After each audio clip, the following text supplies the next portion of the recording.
Hello and welcome everybody to my channel Omni Bio Entrance, and today we will be discussing ICMR BRET question paper. I am discussing the microbiology question paper, and this was conducted in the year 2024. I am discussing the section C questions. The cross-disciplinary I have discussed earlier. If you want previous year question papers of ICMR being discussed, you can go to my channel Omni Bio Entrance. In the channel playlist you see for ICMR, and you will get them there. So coming to the next question, match the viruses with the respective symptomatic disease. So what are the diseases caused by the virus in list 1? You have to match with the list 2, that is the disease that they cause. So influenza virus, it will cause a severe acute respiratory infection. A4, that makes option 3 as your answer. Then rotavirus, it is diarrheal. So okay, 3 diarrheal disease. B3, measles virus, it will cause maculopapular rash. C1, and poliovirus, it cause acute flaccid paralysis. So answer is option 3. Now before coming to the next question, we will see the life cycle of HIV virus. Now HIV virus, you know, it attacks the CD4 cells. So CD4 is having a receptor here. This is blue one is the CD4 cell, the red ones are your HIV. So there is a receptor on the CD4 to which the HIV will bind. Now the HIV envelope and the CD4 membrane, they will fuse together, and this will allow the HIV to discharge its proteins and as well as its genome into the CD4 cytoplasm. Now inside this CD4 cell, the HIV will use the reverse transcriptase to convert its genetic material into, that is the RNA, into DNA. Okay, now because the RNA is converted to DNA, the HIV DNA, it can enter into the CD4 cell nucleus. So along with the reverse transcriptase, HIV has released another protein that is called as the integrase. Now with the help of this integrase enzyme, the viral DNA can integrate into the CD4 DNA. Okay, now once integrated into CD4 cell DNA, HIV will start utilizing the CD4 cell machinery to make long proteins or long chain HIV proteins. These brown ones, they are the long chain HIV proteins. Now these new HIV proteins along with the HIV RNA, they will move to the surface of the cell and will assemble into the immature HIV. This is the immature HIV. It doesn't have these spikes like this. See here, the mature one, it is having spikes, whereas this one, it is not having spikes. So and it will assemble into the non-infectious or the immature HIV. Now this newly formed immature HIV, it will bud off from the host CD4 cell. Now as it buds off this HIV, it will start releasing protease enzyme. Now this protease enzyme, it will break down these long protein chains found in the immature HIV into smaller HIV proteins. Now this smaller HIV proteins, they will result in the production of mature HIV or the infectious HIV. This is only a small explanation I have given, just a precise. Your question is also very simple, just for you to understand the question and give the answer. I have just given the life cycle in very brief manner. Okay, now come to the question. So first statement, a unique step in the replication cycle of HIV after nuclear entry of the DNA is integration of the linear DNA to form provirus. Yes. So I told you HIV will fuse with the membrane of CD4. It will release its content, that is reverse transcriptase, integrase, as well as its RNA. Reverse transcriptase will convert the HIV RNA into DNA. So this DNA, it can go and integrate with the CD4 DNA with the help of the enzyme integrase produced by HIV itself, and this integration will result in the formation of what is called as provirus. Okay, so a unique step in the replication cycle of HIV after nuclear entry of the DNA is integration of the linear DNA to form provirus and then a transcription of the provirus. So that statement is correct. Orderly and efficient integration is mediated by viral integrase. Yes, in the replication cycle of HIV. So both statements 1 and statement 2 are correct. Then next one, influenza viruses belong to the family Orthomyxoviridae, which comprises of 5 genera. Select the correct genera combination from below. ESA virus, yes. Influenza virus, A, that is correct. C, TOGO virus, it should be THOGOTO virus. So C cannot be the answer. Then B is correct, C is correct. So A, B, D, E are correct, whereas C is incorrect. That makes option 3 as the correct statement. So because of a spelling mistake, don't make option 2 as the right answer. Here there is a spelling mistake, so C is incorrect. So A, B, D, E is the correct answer. Then next one, select the virus that result into latent infection in a host. So what is this latent infection means?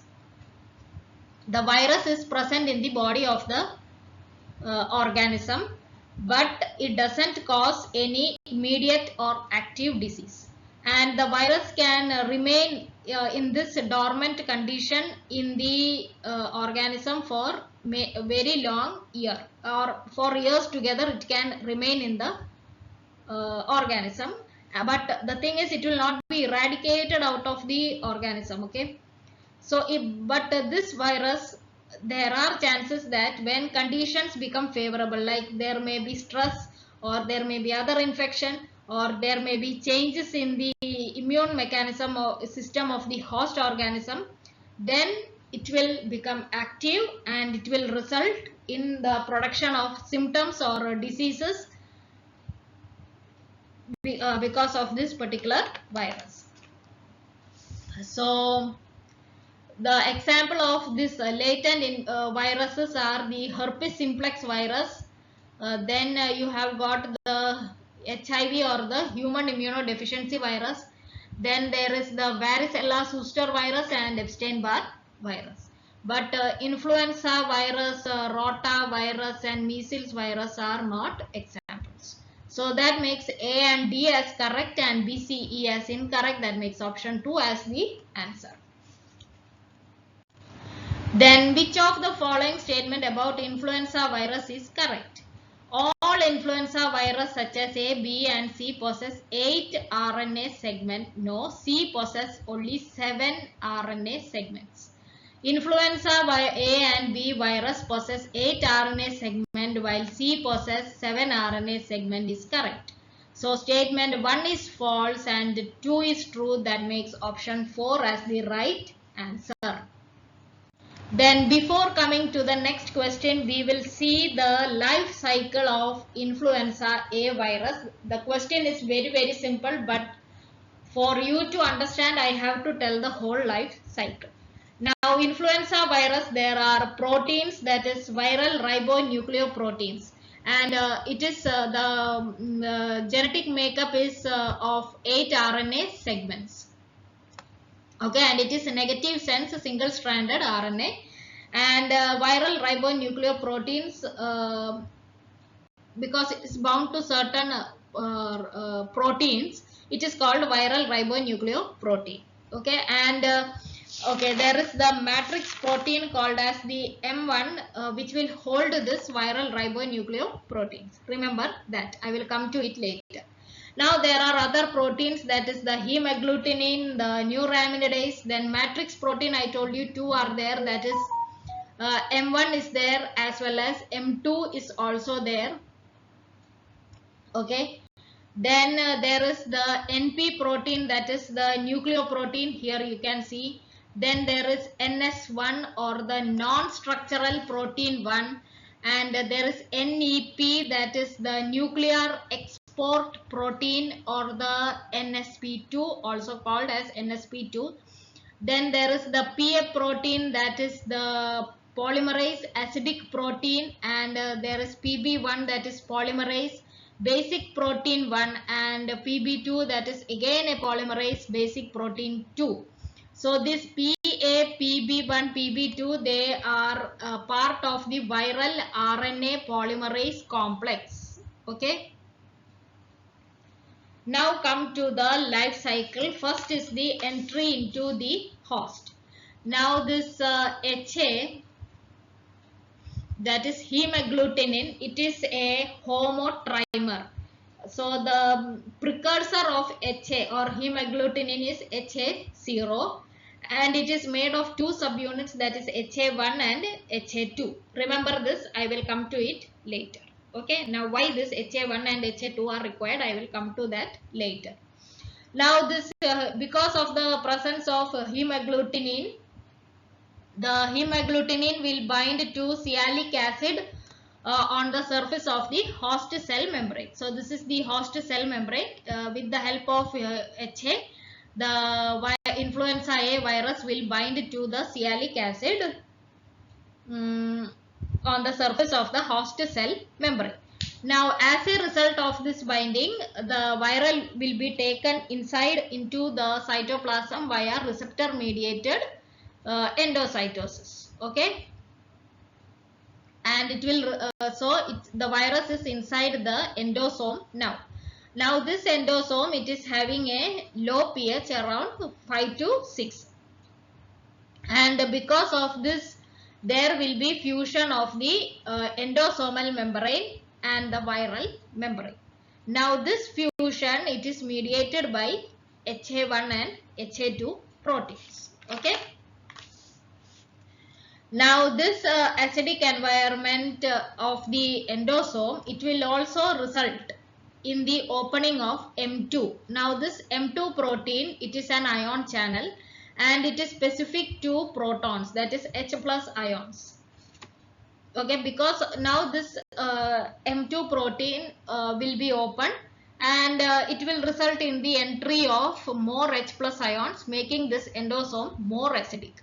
Now once this endosome becomes more acidic, it will release the viral ribonucleoproteins which are bound to the M1 matrix.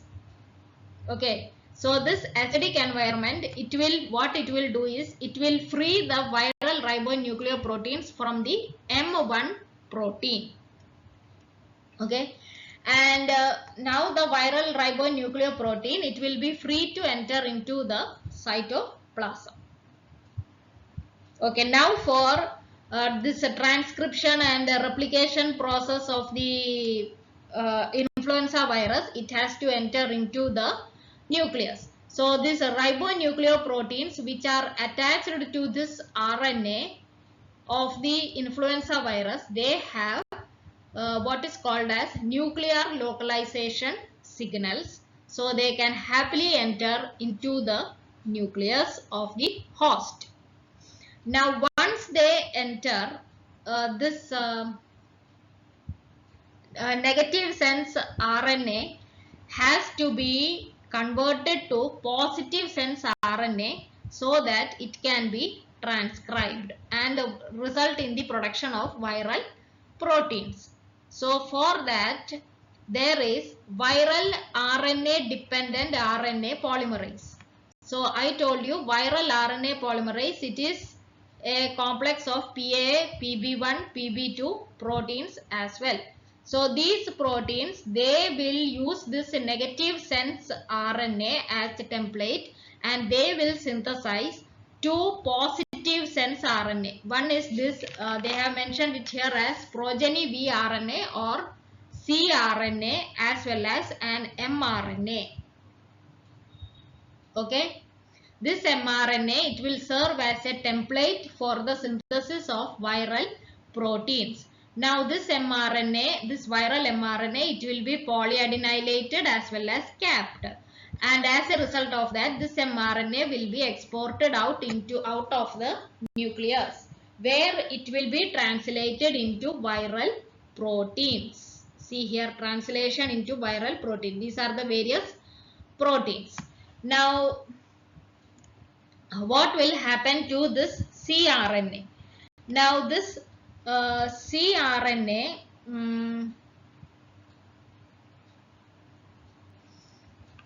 it will be copied to a negative sense RNA by RNA polymerase. Okay, by RNA polymerase, it will be more copies of the negative sense RNA will be produced. Okay, from this cRNA. Now, from the nucleus, that this viral RNA will be exported out with the help of the viral proteins M1 and NEP. These viral proteins, they have nuclear localization signal, so they can be imported into the nucleus and they will help in the export of this viral RNA out of the nucleus. Okay. Now this viral RNA along with these viral proteins, they will be packaged into the virus. See here. Okay, they will be packaged into the virus. Now the virus will have to be bud off from the host cell membrane. Now during this budding off stage, the hemagglutinin spikes will continue to bind this virion onto the sialic acid found on the surface of the host cell membrane. Now this binding has to be disrupted. So for that, you need the activity of neuraminidase protein, and this is going to act like sialidase, which will disrupt the binding between the HA spikes and the sialic acid on the host cell surface. And as a result, the virus will be released and it is ready to attack a new cell. Okay, now the question is very simple. Okay, come to the question. Influenza virus uses which protein to disseminate infectious particles out of the host cell? Now you have understood the question. So influenza virus entered the cell. It resulted in transcription, translation, protein production, RNA production, all these things, and it has gone, and you have to bud off the virion from the cell surface so that it can go and infect other cells. So for that, for this dissemination of this infectious particle from the host cell, what protein this influenza virus will use? Naturally, it will use neuraminidase. Only then it can disseminate the infectious particle out of the host cell. Matrix protein, I told you, M1 and M2. M2 is for proton channel. It will pump proton inside the endosome. Matrix protein M1, it is bound to the viral ribonucleoproteins and it is holding it in place. Then hemagglutinin, it is for helping the influenza virus to bind to the host cell membrane via sialic acid present on the host cell membrane. Then polymerase protein acidic PA, it is a member or constituent of the viral RNA complex. So what is left out? Neuraminidase. So 4 is the answer. Then one of the following is a temporary parasite. So based on the duration of association of the parasite with the host, there are two types of parasite. One is permanent and the other is temporary. Permanent means it will establish long-term relationship with the host. It will remain in the host for either most or all of their life cycle.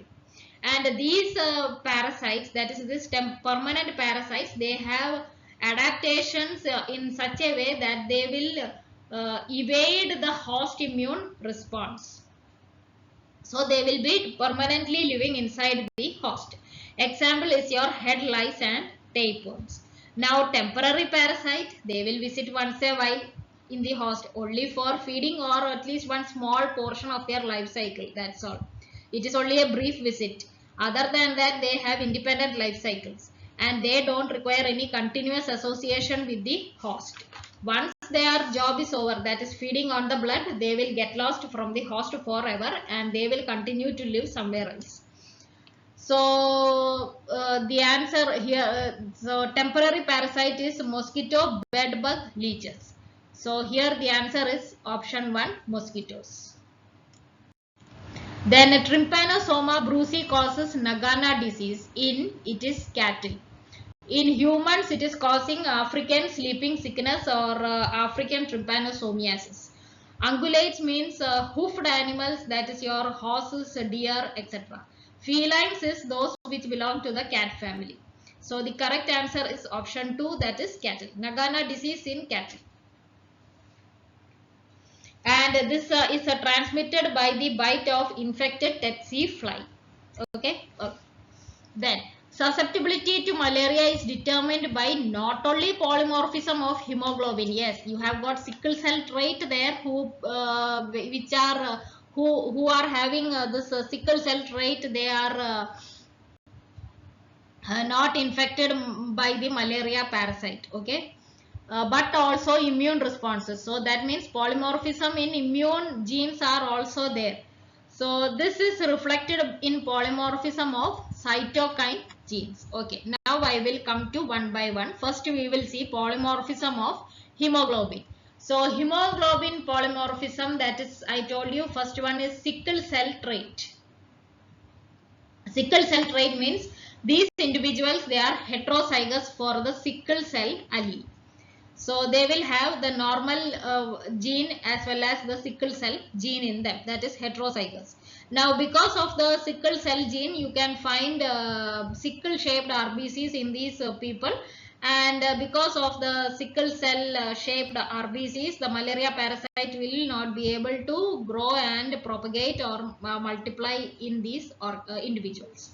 So that is one kind of hemoglobin polymorphism. So they will be less susceptible to malaria. Now there is another one, that is alpha thalassemia. That is there is hemoglobin chain, that is alpha globin chain. So in alpha thalassemic patients, there is reduction in the production of hemoglobin chain. Now there are various studies that have shown that in patients with the alpha thalassemia, they can be infected by malaria, but the infection will not cause them high risk. Infection will not occur in these individuals. That is, they will not have severe malarial anemia, and nor will there be any progression of the malaria that will cause life-threatening damage to the patient. Okay, but they can get infected with malarial parasite. Okay, that is with case of alpha thalassemia. So that is also a polymorphism of hemoglobin. Now they have told that there is polymorphism in immune genes also, and it is mainly with the cytokine genes. Now we will see the cytokine polymorphism. So cytokine polymorphism, there are two types, that is the ones which are infecting or not infecting, ones which have polymorphism in the pro-inflammatory cytokines. So that is the TNF alpha. Pro-inflammatory means usually in the initial stages of the infection. So entry of malarial parasite, all these things will cause pro-inflammatory response. So one is the TN alpha or the tumor necrosis factor alpha, and it is involved in clearing the malarial parasite. And if because of polymorphism, if TN alpha is produced in more excess amount than what is required by the body, it can lead to severe forms of malaria. Then the another one is interferon gamma, and this is interferon gamma. It is usually required for coordination of both the innate and the adaptive immunity in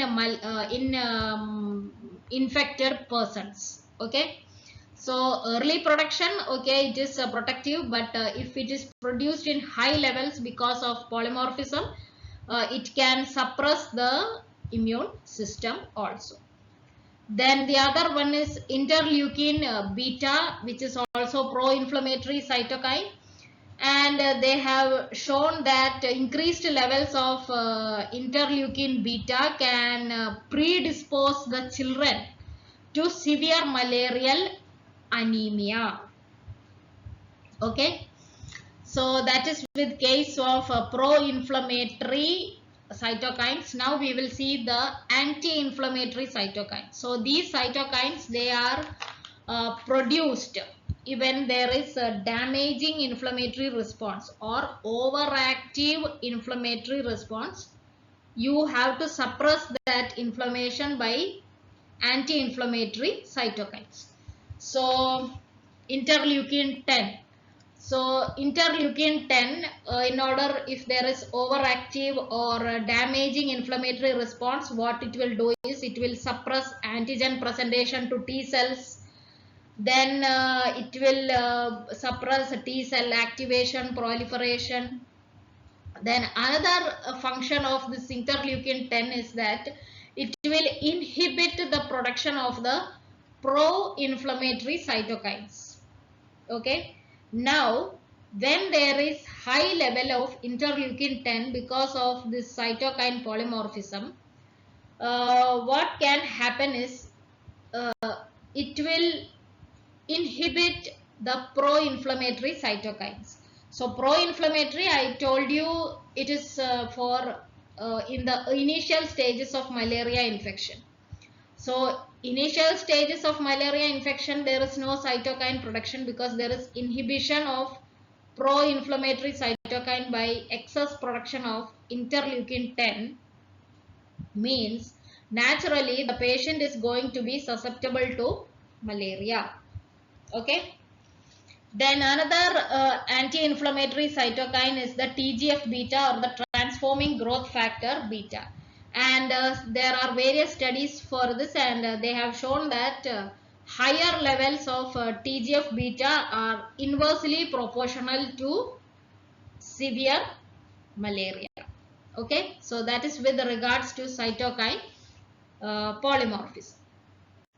Now next one, Giardia lambelia is a tetraploid organism, binucleate, containing identical set of genes. Of course, correct. Energy is generated via fermentation of glucose and amino acid metabolism. This is all thing regarding Giardia lambelia. So if you know the morphology and everything of Giardia lambelia, you can answer this question. So statement 1 is correct. Then in Giardia lamblia infection, most people develop acute and others chronic diarrhea. Some remain asymptomatic also. That is also correct. So both statement 1 and 2 are true. They are just direct statements. So statement 1 is also correct. Statement 2 is also correct. Then next one. Disease vector control mainly relies on vaccines, drugs, etc. Now, as per your answer key, this statement is correct. Disease vector control mainly relies on vaccines and drugs. But as per me, that statement is not correct, because disease vector, that is example I will tell you, mosquito, they cannot be controlled by vaccines or drugs. There are other methods of controlling the disease vector. That is, here they have given, that is aerial spraying, odor baiting, sterile male insect technique. All these are means of disease vector control. But giving vaccines and drug to disease vector is not feasible. Okay, these disease vector, they go and infect animals or humans and cause the disease. But humans and animals, they can be vaccinated and they can be provided with the drugs to control the reduce the infection caused by the disease vector. But the disease vector cannot be controlled by vaccines and drugs. That is as per me. But as per your answer key, statement 1 is also correct. Okay, if you have anything regarding that, put it in the comment section. Now statement 2, what they have told, vector control is achieved by aerial spraying, odor baiting, sterile male insect technique. Now what are these? Aerial spraying means you disperse a pesticide from aircraft or airplanes or drones over large area. Very low volume only will be of the chemical insecticide will be sprayed from the air, and it will kill the adult flying mosquitoes, as well as it will prevent the larvae from maturing. Then odor baiting means you will use scent to attract disease vectors into a trap. Now once these insects are lured to the trap, they will be killed by pesticide if the trap is a pesticide, or if it is a entomopathogenic fungi, that is the fungus which will infect the arthropods or the disease causing vector, the disease causing vector will die out. Okay, so that is odor baiting. And sterile male technique means it will involve the mass rearing of male insects, not female, male insects in the lab. And then you sterilize these male insect by radiation such as X-rays or gamma radiation. And these sterile male insects, they are released into the outer environment. So they will mate with the fertile females, but the offsprings will not be produced because the male is sterile. So when you repeat this process of releasing this sterile male into the environment for mating with the female, what it will result is, it will result in a decline of the population and thereby spread of the disease. Okay. So as per the answer key, both statement 1 and 2 are true.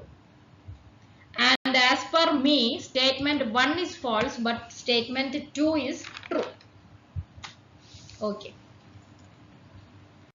Now next one, before coming to the next one, I will tell you what is RIDL technique, or release of insects carrying a dominant lethal technology. Now dominant lethal technology itself means there is something related to construct. So you are having this particular construct. So it is having a driver component and an effector component. Now this driver component, that is your TTA, it is placed under the control of a promoter, and this promoter is female specific promoter. It will be expressed in the female, not in the male. And the effector component, it is a lethal gene, and it is placed under the control of tetracycline responsive element. And this tetracycline responsive element, it will be bound by the TTA protein product, and it will result in the production of the lethal gene protein. And because of the production of lethal gene protein, it will cause death of the fly. Okay, so that is the technique behind this construct. Now one more thing I have to tell you is this TTA gene activity, or the production of the TTA protein, will be inhibited by tetracycline. So once a TTA protein is not produced, means it will not bind to TRE, lethal gene protein will not be produced, and the fly will survive. Now what are the steps where RIDL technique is applied? It is also one of the method for controlling disease vector population. Okay. So first one will be you transfect the mosquito, or suppose we are taking the case of the mosquito. You transfect the mosquito with this particular construct. Then you check whether the construct has stably integrated into the mosquito genome. After that, you back cross this transfected mosquito with the wild type mosquito for many number of generations. So why you do this is that this lethal gene remains dominant. Okay. Now what you do is you got n number of mosquitoes which are genetically modified. Now what you do is you will rear these mosquitoes in the laboratory by supplying tetracycline in their diet. Okay, now mosquitoes reared on tetracycline. What it does? Tetracycline will inhibit TTA. TTA will not bind to TRE. Lethal gene, no protein. For the fly will continue to survive. Now there is an outbreak of one particular vector-borne disease or mosquito-borne disease, and what you do, you want to release these mosquitoes into the open environment. So what you do, first remove tetracycline from the diet. Okay, the male mosquitoes, they will breed with the female mosquitoes. Offsprings will be produced. Offsprings will not survive. That is, especially the female offsprings will not survive. Why? Because the TTA gene is under the control of female specific promoter. Tetracycline is not there in the diet.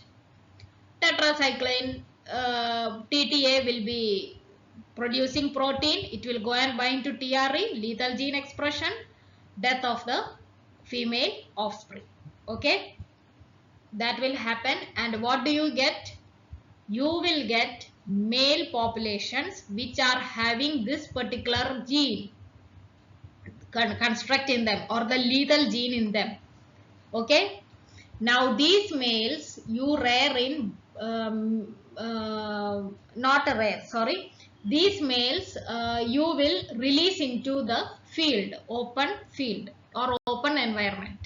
There these males, they will fertilize the mate with the female, and offsprings will be produced.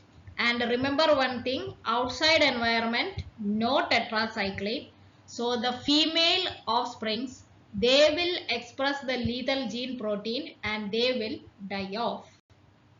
Okay, so you keep on repeating this procedure of releasing these carrier males, that is males which carry the lethal gene into the environment, and this will result in progressive reduction of the female population. So the vector will be controlled. Okay, the disease also will be controlled. Now come to the statement. So genetic approach of mosquito control can be achieved through SIT-RIDL technique. SIT, I already told you, it is sterile male insect technique. We already discussed that. It requires less facilities and delivery mechanism. No, both of these require stringent infrastructure and mass rearing, quality control and sterilization and repeated releases. So statement 1 is not correct. Then RIDL requires stable transfection of lethal gene in the laboratory population. Yes, I already told you.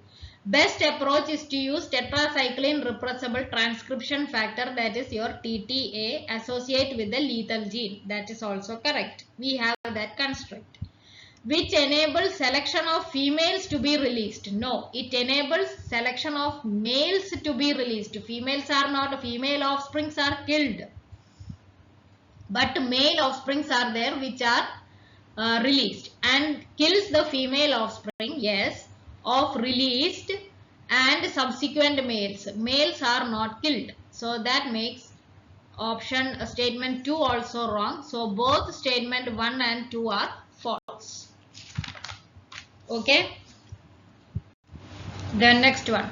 One of the following is an intermediate host of the nematode Thylacia species. Choose the correct answer. So it is Musca autumnalis. Option 2 is the right answer. Then one of the following is a non-blood feeding insect that attacks cattle and causes meiosis. So that is Cochleomia hominivorax. Answer is option 4. Then Anoplurans. Anoplurans, it is a sucking lice and it is parasitic and it is characterized by absence of wings, yes, and a flattened body. Long filiform antennae, no, they have short antennae, only one pair of wings, that is also not correct. Mouth parts retracted into head, yes. Mouth parts are small for this and they can be retracted into the head when not in use. So A and D is the right answer. Answer is option 3. The pathogen responsible for louse-borne relapsing fever. We discussed that when we studied soft tick. Okay. So and it is Borrelia recurrentis. Answer is option 1. Then which of the following is not virus transmitted by mosquito? Yes, Japanese river fever. It is also called scrub typhus and it is a bacterial disease and it is caused by the bacterium Orinchia tutsu and it is transmitted by bite of infected trombiculid mite larvae, also known as chiggers. Yellow fever, you know, Aedes mosquito, dengue again Aedes mosquito, and Japanese encephalitis by Culex mosquito. So the answer here is not virus transmitted by mosquito, it is Japanese river virus. So where does Rickettsia prowazki propagate in the body of louse? It is the gut wall. Now what happens here is once the body louse, it takes the blood meal from an infected human, the bacteria, this is a bacteria, okay, Rickettsia is a bacteria, it will enter the louse's midgut and multiply in the epithelial lining. Now this will result in the rupture of the cell of the midgut and it will release this Rickettsia into the body louse and the Rickettsia will come out through the feces of the louse. Now when this louse, when it go and bite another human who is not infected with the disease, because of the bite caused by the body louse, the human being has got a tendency to scratch the bite. Now while scratching the bite, the person will also by mistake, it will be rubbing the feces of the body louse. Now this Rickettsia, happily it will enter into the wound also through the feces of the body louse upon scratching. Okay, that is how this Rickettsia is propagating from human to human. So that is, so here the question is propagate in the body louse, it is in the gut wall. Then cat flea larvae feed on farce from adult fleas. Then in hemipterans, what sexes or stages feed on blood? That is adult as well as immatures of both the sexes will feed on blood. Then plague is transmitted to a person when? Okay. The vector regurgitates in an attempt to clear the blocked esophagus. Answer is option 4. Now this kind of transmission, it is usually found in the bubonic plague. And plague, it is transmitted from the rodents. Now this plague flea, it will feed on an infected rodent's blood. Now inside the along with that infection, the bacteria also enters into the flea's midgut. It will start a rapid multiplication there. A colony itself is produced, and this will mix with the ingested blood in the flea's stomach, and it will form a biofilm. Now this biofilm, what it will do is, it will block the esophagus of the flea. So the flea, whatever new blood it feeds on, again in the next attempt when the flea go and feeds the blood of another rodent, or another human being, what will happen is, the blood will not, whatever the blood the flea has ingested, it will not go into the stomach of the flea because of this biofilm blockage caused by the bacteria. So the flea will always be hungry, and it will start to feed more frequently than usual. Now when such a flea who is having this blocked esophagus, it go and bite to a new host, what will happen is, this injected blood by the flea, it cannot pass through this block and enter the stomach to undergo digestion. So what the flea will do is, too much of ingested blood will be taken up by the flea, and it will regurgitate the blood. That means it will vomit the blood. And along with that, a mass of this plague bacteria also will come out. And because there is a wound caused by the flea in the host, through this wound, the bacteria will enter into the host. Naturally, the host will, or the person will get infected with plague. So that is what is happening with plague transmission. Okay. Now the next one, major zoonotic vector of eastern equine encephalitis is, it is a mosquito, that is Culiseta melanura. Answer is option 4.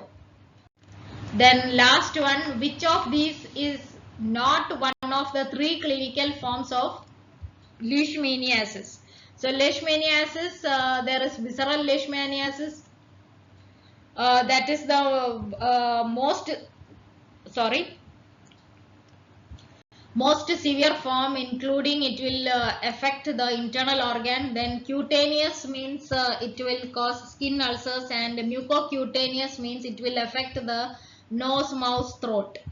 So which is, they have asked, which is not a clinical form of leishmaniasis? It is ocular. So the answer is option 3. So that's it. Thank you for watching my channel. Please do like, share and subscribe if you are new to my channel. If you have any doubts, you can write it in the comment section. And if you want still previous year question papers of ICMR being discussed, you can go to my channel Omni Bioentrance. In the channel playlist, you can search for ICMR, and there you will find. So thank you for watching my channel. Please do like, share and subscribe. Thank you.